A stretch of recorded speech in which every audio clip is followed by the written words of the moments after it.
What up, Cavs Nation? I'm your host, Ethan Sands, and I'm back with another episode of the Wine and Gold Talk podcast. And today, once again, I'm joined by Jimmy Watkins, one of the best columnists in the building, in the business, and he is working with cleveland.com, doing some Browns coverage, doing some Cavs coverage, basically doing a little bit of everything, making sure you got his opinions known, and he's going to come and give more opinions today. We've talked about with Jimmy on the last couple of podcasts about the core four, their 2K ratings and how they have fared and how those have been related to how they are viewed in the actual NBA. Jimmy, another rating has dropped, and it is Donovan Mitchell. We've talked about him before. He obviously is one of the top players in the league. He is ranked 14th in the NBA by NBA 2K Top 100 standards, and it is another thing to look at as he is a 92 overall. And I even did a little bit of research on my own, Jimmy, and on the 2K ratings website, he's a 93 overall, which is the same thing that he was starting at from or ending of last season, 2024. I think it's just interesting that the graphic that was posted and the 2K rating on the website are different. But first and foremost, Jimmy, one, how you doing? Two, what do you think about Donovan Mitchell being 14th overall rated in the league? And is that somewhere you would have thought that he would be? I'm doing well today, Ethan, as I hope you are too. I'm on dog sitting duty, which is why my background's a little different today from my mom. And I feel like we should also just give out a quick disclaimer at the top of the pod here. We talked about this with the Darius episode a couple of days ago, but I could see non-video game people of a certain age, basketball first fans who are looking at our pod lineup this week and saying, why are we talking so much about the video game? Like, who cares where these guys end up on these ratings lists? The players care. Like, I would make the case, the best players in the NBA are mostly between the ages of 20 and 30, right? They grew up with video games. For athletes especially, like, this is a lot of what guys do in their spare time, particularly like during the season. They're on the road or they come home from a late night. They still like kind of wired. A lot of times people don't understand that like the way your daily schedule changes so much when you're an NBA player. You have to like train your body and mind to peak at like 8, 9 o'clock, 10 o'clock. If we're talking fourth quarter, 10 o'clock every night, right? So then you come home, you don't just get to turn that off, right? Like the buzz is still going from that level of competition, that level of energy that you're putting into the game. So they need to wind down. A lot of them play video games. A lot of them play 2K, of course. Again, people of our generation grew up, if you're a basketball fan, like you grew up playing this game. So I would put good money, like we're probably, I don't know if ESPN or any of the other major outlets have started like their NBA rank, top 100 or whatever they do around this time or maybe even a little later in the offseason every year. But I would be willing to bet that more NBA players care about their 2K rating, which is funny because I'll finish the thought and then I'll say why it's funny. They care more about their 2K rating than they care about any of these other media lists, which is funny because the reason they will say that they don't care about any of the media lists, like, these guys, a lot of them never played in the league, just a bunch of nerds with laptops or whatever. Who do you think's making the video game? Do you think this is like a bunch of like former overseas professional basketball players? Like, no, it's kind of the same people, if not a nerdier cohort, but it's just something that the players are so used to engaging with. So it's like, on one hand, something that they care a lot about. And again, as we talked about with Darius' drop in rating, it may not be like a perfect snapshot of what the league looks like, but like there are very few outlets for us to just assign numbers to how good we think these guys are. So like if you look at the list of top 10 guys, whenever they drop that, you might want to reshuffle a little bit, but for the most part, that's probably going to be the 10 best players in the NBA. You know what I mean? So I want to give that disclaimer out. Donovan Mitchell, we can get into his rating specifically more as we get later in the show. But this is why we were talking about video game ratings. Yes, it is the dead of the offseason. We do need things to talk about. But like, this is the time where we take stock of where guys sit in the league for the Cavs. And we're just like, these 2K ratings are just something to like put a number on it and say, okay, is this number too high, too low? And I think it's just really interesting and really funny to look at and see the reactions sometimes on social media, guys. Because, like you said, Jimmy, like there are people that are making these games, but the players have to go in and give their attributes, right? Like they have to give their shots. They have to do all of these things, these templates that you can go through for anybody that plays the game. You understand this already. But they have to go get wired up and like mimic their shots and all these different things.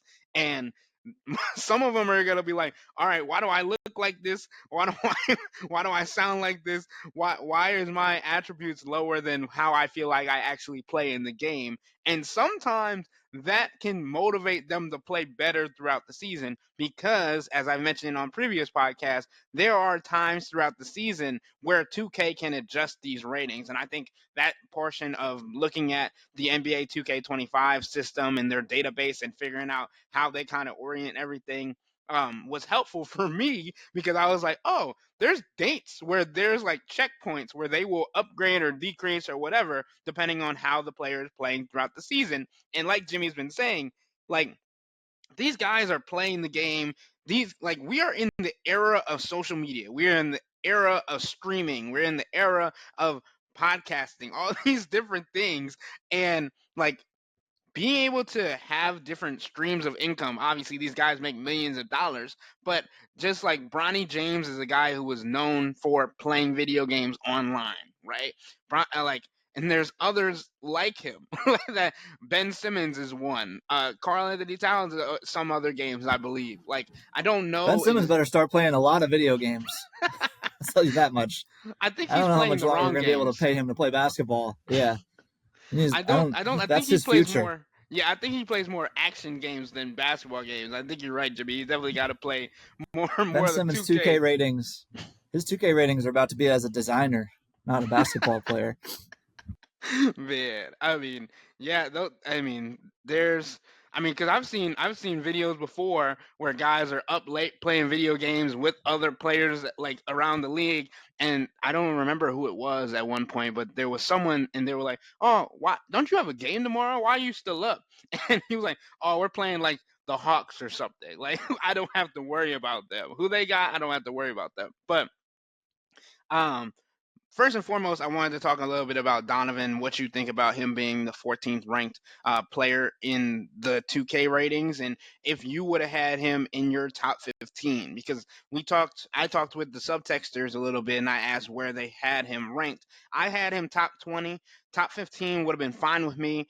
14 is a good number for me, especially when you look at the players that are around him, right?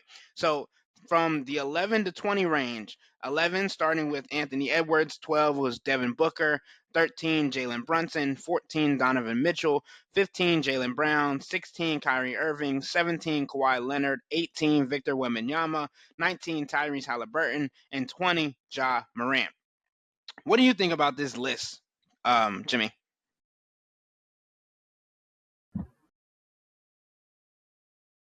It's a little tricky because sometimes it's hard. Like 2K is the 2K rating system puts basically zero stock into the achievements you've accomplished leading a team, right?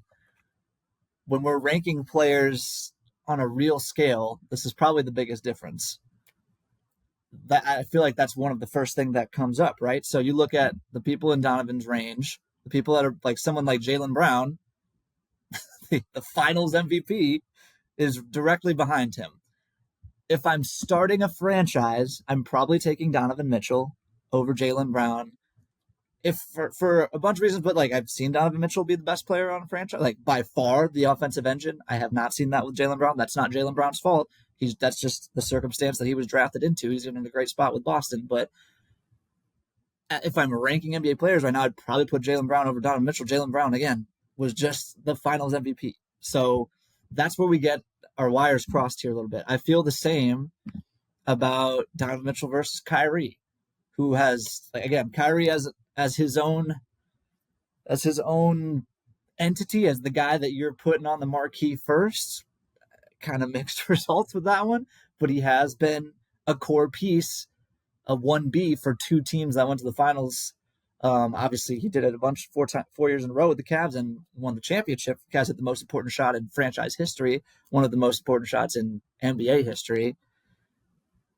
But he's also behind Donovan Mitchell, who has never gotten out of the second round of the playoffs. I don't know what to do with that. Kawhi Leonard at 17, like, if you could tell me Kawhi Leonard's healthy, he deserves to be in the top 10. I just don't know if he's ever going to be healthy again, really, for longer than 6 weeks. Wemby, I'm cool that for now, by the end of the year, Victor Wembanyama is, I think, going to be a top 10 NBA player, straight up. So that's Wemby being top 20 now is amazing, honestly, for him being a second-year player. But it feels like window dressing. Like, we know it's coming. It's just not here yet. The leap is not here yet. I honestly feel like it's funny because I think generally Donovan is closer to like top 20, maybe even top 25 based on like career resume. But I look at this list and I see why he is where he is. I see why he's higher. Okay, Jimmy, and I think that's probably fair, right? Because we talked with the subtexters before and we were like top 20, top 15 range, whatever. But there is opportunity, like I've been saying, for Donovan to improve, even if his resume doesn't line up necessarily with what everybody else on this list has.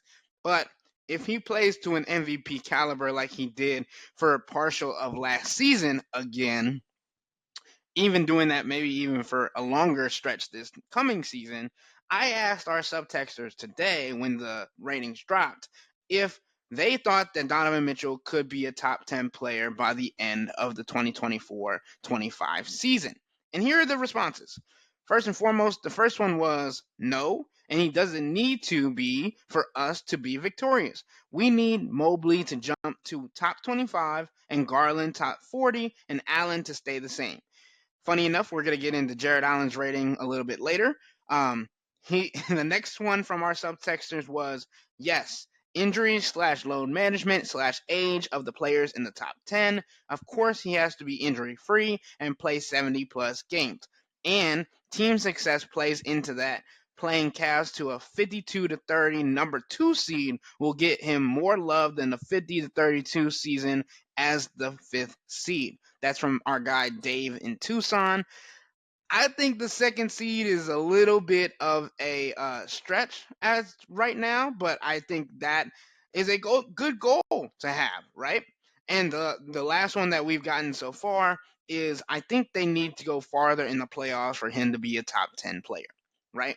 And I think those are all accurate things because it comes to resume, as Jimmy was talking about, and it also comes to, as Jimmy mentioned in our latest podcast, was how much playing more gives you opportunities to have an opportunity to play at the highest level and prove yourself again, right? Like with Evan Mobley, he had a longer opportunity than guys like Scotty Barnes and Cade Cunningham to show himself because they got to the Eastern Conference semifinals. And Donovan Mitchell, if he gets the team to where they want to be, the Eastern Conference Finals, the NBA Finals, then you're going up against the top players in the NBA, not just the top 25, top 15 is where he's at. So, based on the top 10 that they have right now, I want to run you through this list because, like I said, I did my research and I already have those before the Twitter post or X post was made. So, let's run through those. So, 14 or from from 10 up. Number 10, Stephen Curry. Number 9, Anthony Edwards. Number 8, Jason Tatum. Number 7, LeBron James. Number 6, Kevin Durant. Number 5, Shai Gilgeous-Alexander. Number 4, Giannis Antetokounmpo. Number 3, Luka Doncic. Number 2, Joel Embiid. And Nikola Jokic as number 1. These make a whole lot of sense. Feels like they could be twisted and turned a couple of different ways if you wanted to. Obviously, some of them have the same overalls. The 2 through 5 have a 97 overall based on the 2K ratings database. And then Kevin Durant and LeBron James and Jason Tatum are all 96s, and Anthony Edwards and Steph Curry are 95s. So that's based on the 2K ratings database that is already uploaded. Obviously, like I said earlier, Donovan Mitchell's posted, like the graphic that was posted, he had a 92. He was a 93 on the database. Who knows where that 1 point went? Could have been just a mistake. Yeah, But the graphic has Ant as 11th and like 2 points lower than you read him as too. I wonder if the ratings database is like from late last year in the playoffs versus what's going into 25. I don't know what it doesn't really matter. Like we're still talking about the same guys ahead of him. Yeah, I mean it's the NBA 2K25 ratings database, but you're absolutely right, Jimmy. The like we read earlier, Anthony Edwards is number 11 on this top 11 to 20 list for the 2K Top 100. So it's definitely interesting, and there could be things that are up on it already. Like I feel like there were. Oh, it looks like there might be some attribute boosts based on Olympic play. Maybe that's what it is. I don't know. It, I mean, this is the 2K25 rating system, so we're just going based on that. But I wanted to get into the conversation that we said we would talk about a little bit more, which was the final core four member that we haven't talked about when it comes to his rating, when it comes to what that means for him going forward, and if you think that's valid.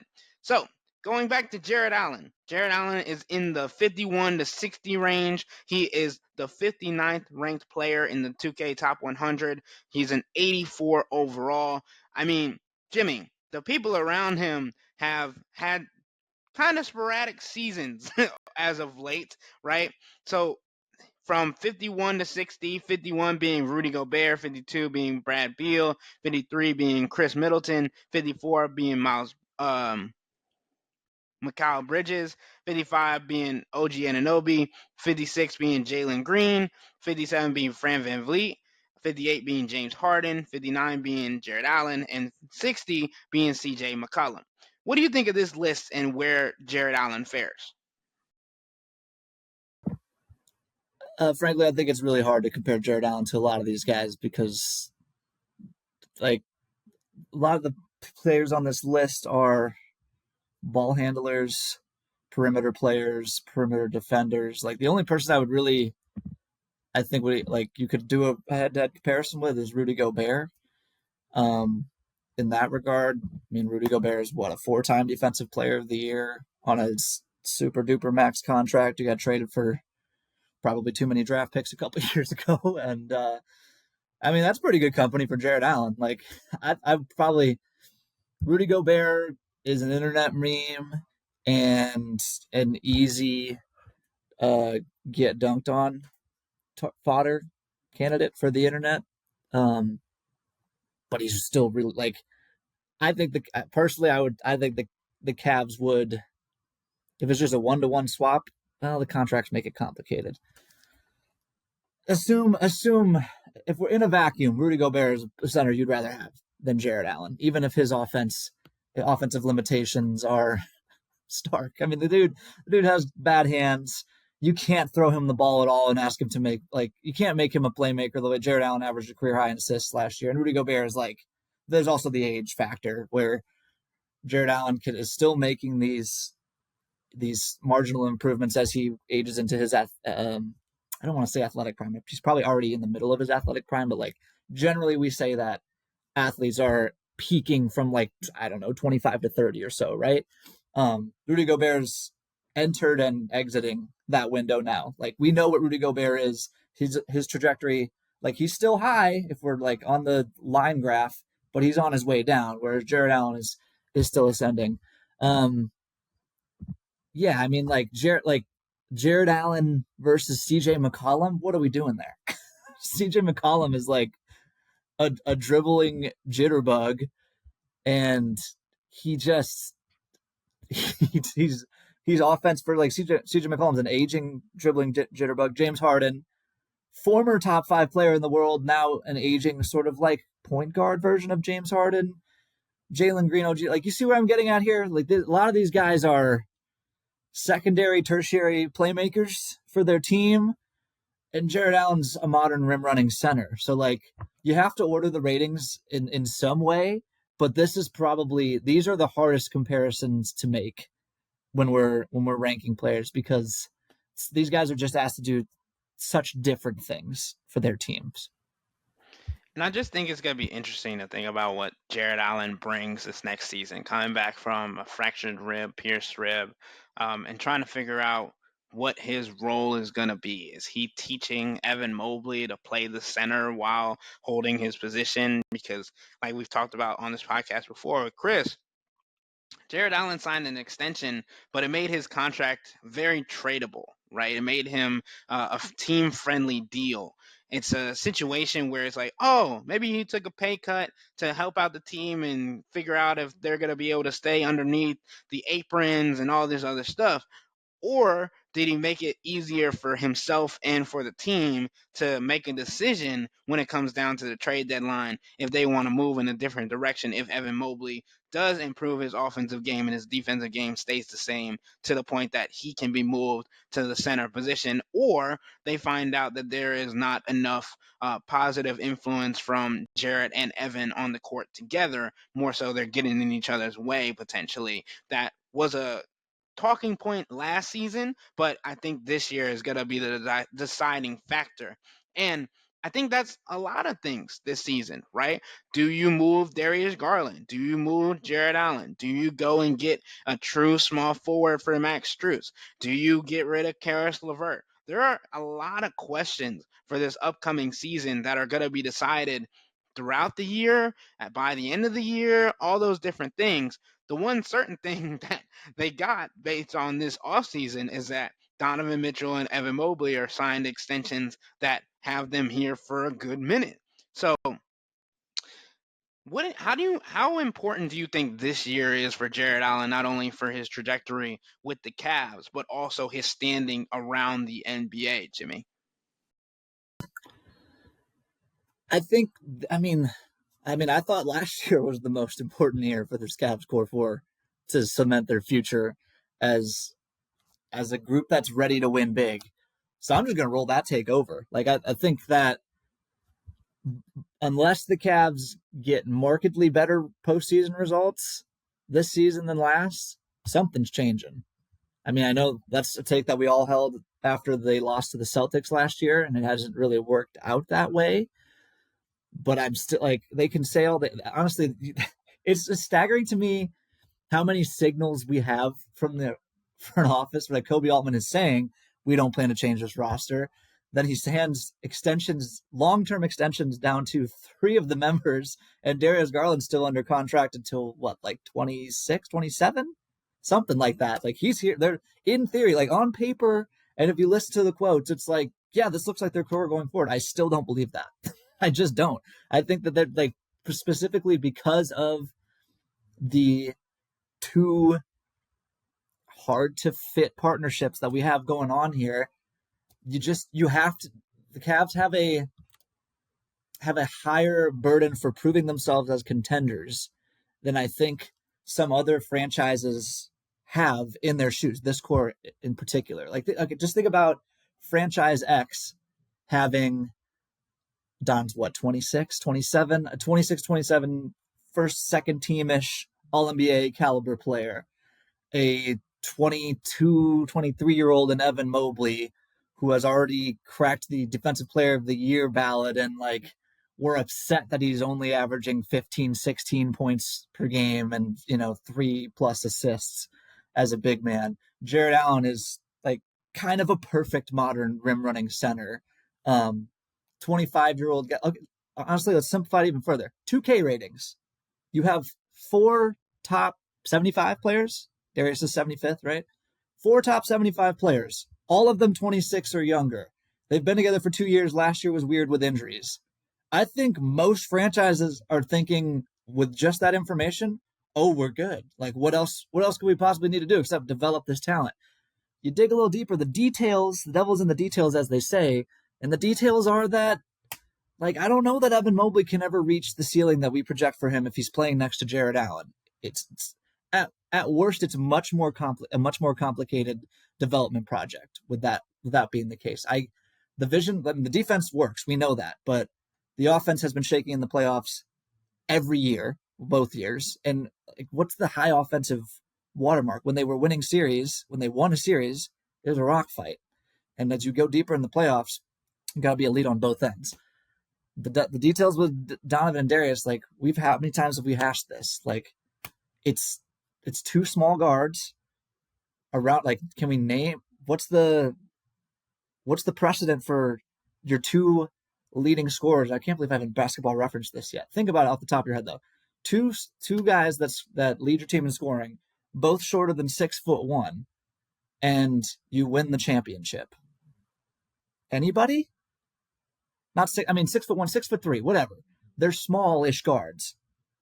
That construction in the 21st century. I don't think that's ever existed in the 21st century. Like, go through the early 2000s. The Lakers, Shaq and Kobe. The Spurs, Duncan, Ginobili, Parker. It's just even the team that played smallest and really revolutionized the league to some degree with small ball is the Warriors. Klay Thompson's 6'7", dude, and he's an elite two-way player. So it's like the fits here are weird and awkward. And by the way, they haven't been maximized yet. Like it's one thing if Darius and Donovan are both giving you career seasons and like, you know, they're losing in the playoffs or losing in the playoffs despite heroic 30-point barrages from both of them. You know what I mean? It's pretty clear that Darius hasn't been able to maximize his game playing next to Donovan in the playoffs. Evan Mobley and Jarrett Allen, we could do this all day. Their offensive ratings when they are on the floor together, not good enough.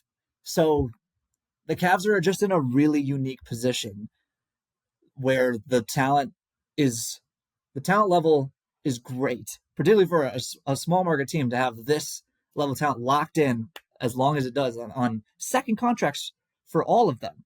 This is a really rare occurrence. Like Kobe Altman deserves a ton of praise for pulling this off, particularly with the Donovan piece of it. And yet it still might need to be shuffled again in a year. Like it still might not be good enough. They might not good enough. There's not a good enough fit. You might need to rearrange some things, find some better fitting pieces around these guys. And that's a complicated process too. Yeah, Jay, because I'm over here trying to do some research on the side, trying to refresh my brain on these small backcourts while you're listing these things off, which are extremely valid. And I keep coming back to Isaiah Thomas and Joe Dumars, right? That's like the one both players small backcourt that I can remember that had some kind of success in the league, because you always think about there's a point guard that's short and there's a shooting guard that makes up for it for either in height or in defensive pressure, right?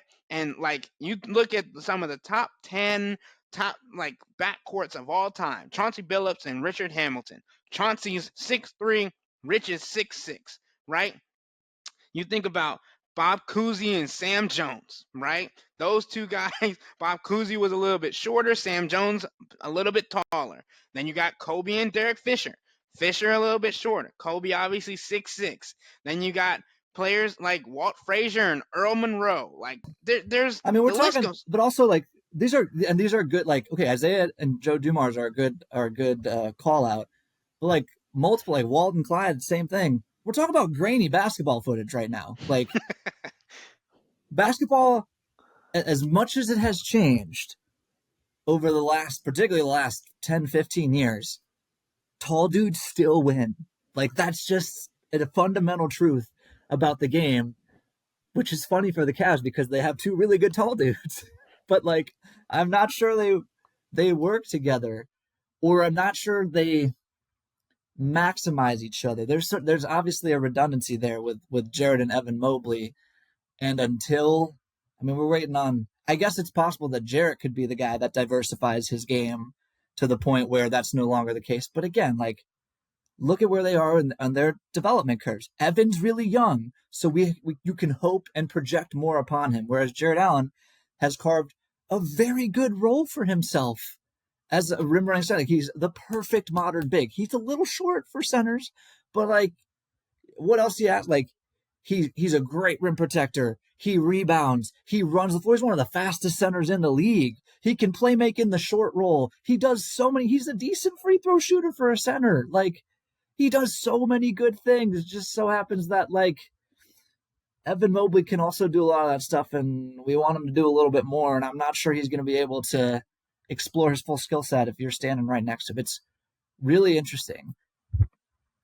I think for me, it's like I don't think the Cavs are asking Jarrett Allen to enhance his offensive game to the point that Evan No, Mobley he is. can't. Like, they're not asking Jarrett to step behind the 3-point line. If Jarrett can shoot from 10 feet out, fantastic. Great. Yeah, If he can, the push shot that he uncorked last year, yes. that's a huge win for him. Yes, and if he continues to enhance that, great.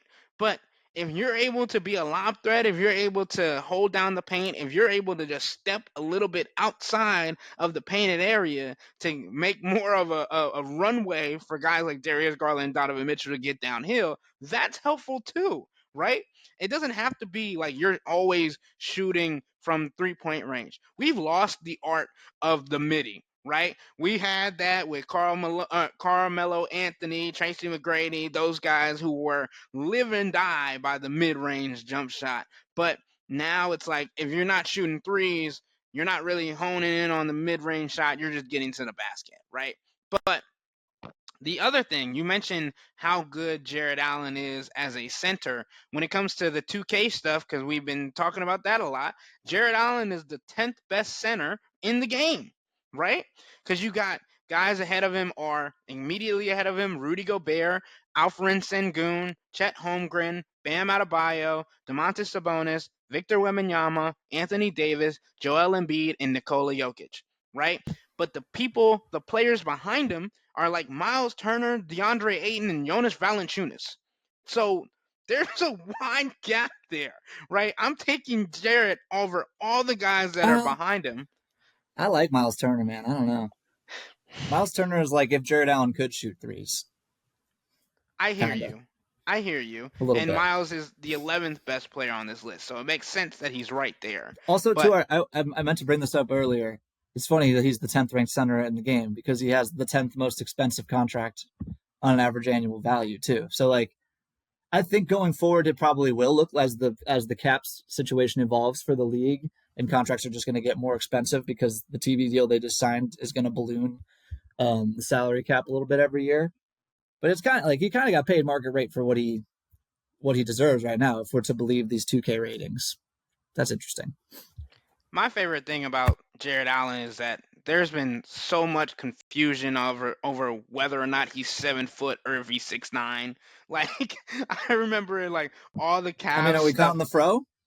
That's That's really what it is. Are we that's counting the what it fro? is. That's what it is. And apparently he cut it a little bit shorter. So maybe we'll get a real estimate of how tall he actually is when it comes to what his profile looks like for the Cavs website this next season. Because I remember looking at Cavs stuff and it'd be like, oh yeah, he's 7 foot, and then looking at ESPN and he had him at 6'9". And I was like, I don't know, and we'll have to see. I mean, he's 6'9" in the 2K game apparently. So, like, I don't know. I don't know if that accounts for the fro or not because there's different things that go into it. But I think for Jared Allen, like when we talk about the ratings and rankings of the league and where he stands, he is one of the most dependable when it comes to getting double doubles, getting rebounds, being efficient offensively with the role that he's given. Not asking him to do more than what is already on his plate, what he's given.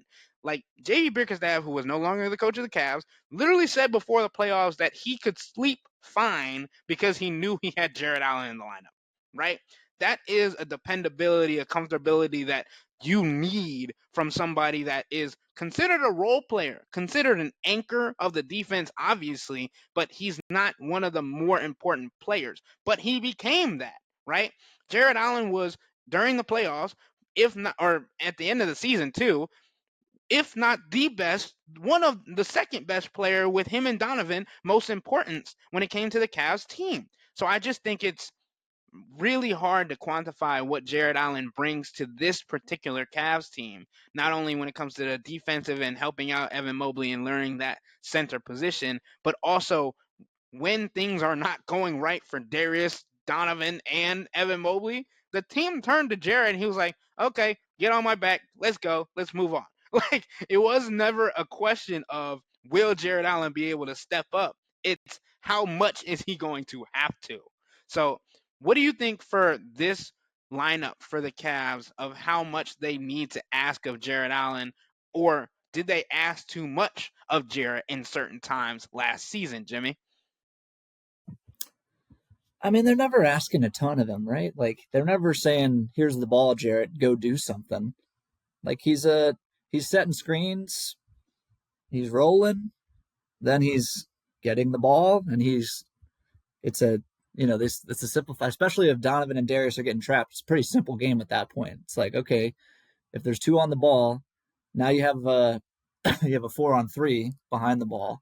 So Jarrett, you either take that pass, go to the rim, dunk, or finish with a layup, or find whoever's open who doesn't have a guy around them. So his role on offense is pretty simple. And then on defense, I mean, him and Evan do a lot for each other as well. That's the thing. Like, you're right that to call Jarrett their most dependable, and that the first 4 games of Orlando, their second best player during that playoff series. But I almost like that's almost like as much an indictment of Darius as it is of praise for Jarrett at that point. And 2, again, we come back to the same. It's like if you do like a Cavs choose your own adventure, no matter if you press yes or no, yes or no, yes or no, you'll eventually end your way back up to like, so 2 bigs, what are we doing here? You know what I mean? Like Jarrett's racking up all these stats, and then he goes away because he's hurt. Now Evan Mobley's racking up all these stats. Well, what? That's weird. How did that happen? Like, I just wonder. I love Jarrett Allen as a basketball player. I really do. He's the perfect modern center, minus the shooting. I mean, like, he's the perfect modern rim running center. For a guy who has his specific skill set, he's getting the most out of it. And I think, like, any team would be thrilled to have him if he was their only big man on the floor. You know what I mean? Like, it's the Cavs are obvious. The Cavs, obviously, he's a great personality in the locker room. Everyone loves that guy, particularly Donovan, which I know is important. I think Evan loves that guy. You can't get around this friction. You can't get around this friction. And going forward next year, we talked about this when Atkinson was hired. Like, I can't wait to see what Kenny Atkinson tries to make those 2 big lineups work offensively. JB got to the point where it's basically, how do we make this work offensively? We play one of them at a time. I think that's probably the best answer. But if there are other answers, I'd love to see them explored. If it's Evan Mobley shoots 5 threes a game in the regular season, I'd love to see how that looks.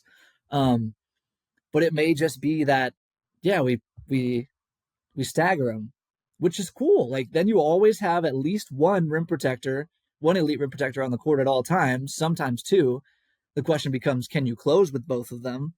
And if the answer to that question is no, then what are you doing with this guy that you're paying $30 million? I would assume that Evan Mobley is going to get the closing minutes in those situations. But even if he does, like, again, yes, no, we still come back to the same thing. Because if it's Jarrett Allen closing those lineups, then it's like, well, hey, we just gave this guy a max rookie extension and we can't play him at the end of games because this other guy who is very good is maybe a better fit in that moment. But like the Evan Mobley plan is a long-term. He needs those reps. He needs those moments where he's swatting Franz Wagner to win the game at home in game 5 of the Magic series? Like, that's a huge moment in his development. He needs those offensive reps. He needs to get the experience as the lone big on the court.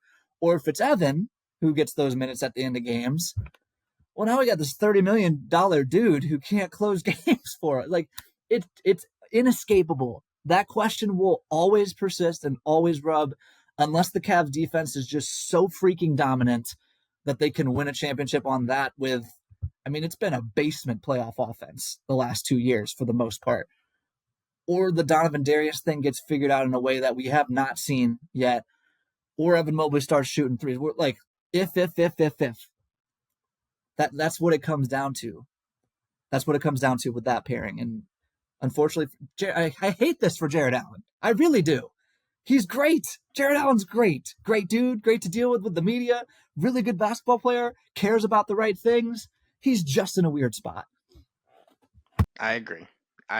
Definitely one of my favorite players we've interacted with. I remember he was like against the Orlando Magic. He was like, "Yeah, first to what did he say, 96 or something, 86 or something," and I 80 was, something, yeah. And it was yeah, like literally 1 point above that. and I had to run The to guy the knows lock. ball.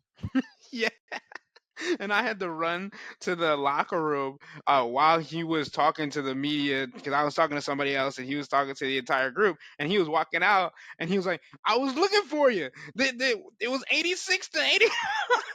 It's like I don't know what to tell you, Jared. No, everybody laughed at you, man, but you were right, man. You were right. And I wanted to end the podcast just by like going through some of Jared Allen's stats just to give a better understanding of like why there's praise for Jared Allen, right? Last year, he had his best offensive season when it came to scoring the basketball. He averaged 16.5 points per game while still grabbing in 10.5 rebounds per game. He shot 63.4% from the field. He shot better than that just one, two, three, 4 times in his career. Um, he, I mean, the last every season except for the first 2 of his career, he's averaged at least 9.5 rebounds and over 11 points. Right. So This is what I'm saying. He was his great last year. He was so good. And what was our lasting impression of the Cavs? Damn, Evan Mobley looks pretty good without Jarrett Allen out there. Like, it's not fair, but it is what it is. like, and I think based on numbers, Jared Allen averaged more points than Evan Mobley, if I'm not mistaken.